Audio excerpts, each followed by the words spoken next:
I mean, I remember distinctly coming home from the second grade orientation where the people that were trying to talk us into getting into the orchestra were like, okay, we need some violin players. Like, who's gonna raise their hand and play violin? And everyone was like, yeah. And he turned it like a guitar, and he's like, you can play it like this if you want to. And I was like, boom, like totally in. That's pretty much what started it all. Was, you know, a good speaker at an orientation in second grade, and then I wanted a radio. I love this story. I don't know if I've told it that many times on podcasts or not, but if I have, forgive me. Yeah, it's new to you, and yes. I don't think I really have, but it's good. I've mentioned it before.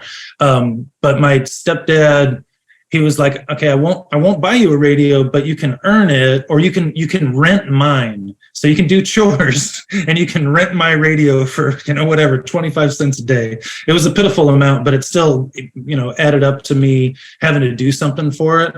So then I could listen to music in my room. And, you know, I wasn't playing violin with other things. I was just reading music and playing the, you know, the set list that the teacher was bringing us. Right. And it wasn't until I started playing bass and really wanted to be Steve Harris and Cliff Burton and play those lines that I was stepping out and playing, you know, like Pixies and like the Smiths, and that came on, like, you know, college rock and real early indie and shit like that. And then funk hit me like a ton of bricks, and realizing the importance of bass within that musical domain was really important. And I don't know, I felt a responsibility. Like, here's this 50-year-old instrument, you know, not even 50 years at that point, more or less.